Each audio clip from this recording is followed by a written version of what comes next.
Just finished up another quick little project.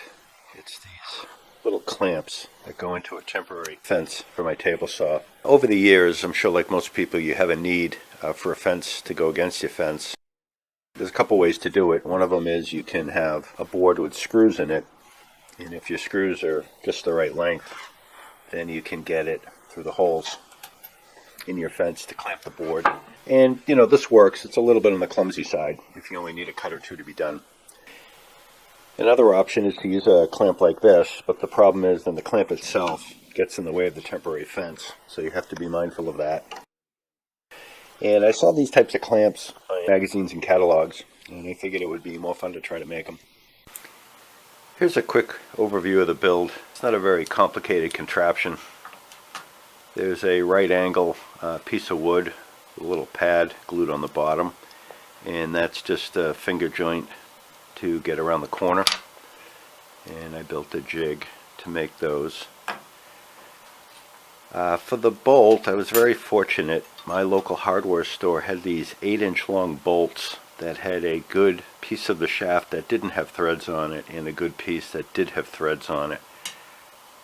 I didn't want the section that went into the fence to be threaded. I wanted that to be a smooth shaft. This one you can see I didn't bend so hot. This was actually the second one by coincidence. The first one came out a lot cleaner. I wanted these to be a 1/4 inch so that I'd have plenty of room to drill a hole into a 3/4 inch piece of stock to make a fence. A lot of the long bolts, you can get them that are either threaded the whole way, which would be similar to just a piece of threaded rod, all thread. But most of them, as the bolts get longer, they only have threads on the last inch or 1.25 inches or so. And I wanted something with a little bit more depth on it so that I could build jigs that were a little thicker. Knobs are straightforward. They're just two thin pieces of wood. This is a standoff here. I glued them with the grain at right angles. It's kind of act like a piece of plywood to prevent either one of them from splitting. And then you just drive the coupling nut into it. It's a very simple knob. If your hardware store doesn't happen to have a bolt like this or you can't find one, I did also find some furniture bolts. This isn't long enough, but it illustrates. I did find some that were 6 or 7 inches long, and the same thing. They did have some good amount of threads on the shaft and a good amount of smooth bore on the shaft. So you might be able to find a bolt like this that suits your purposes. To bend these, I just heated them up with a torch. I was using MAP gas to get it nice and red. And then I just bent it over.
So that's it. It's a pretty simple idea, simple concept, simple build, but I thought I would share that, maybe give some of you guys out there some cool ideas. And thanks for coming by my shop, and thanks for watching.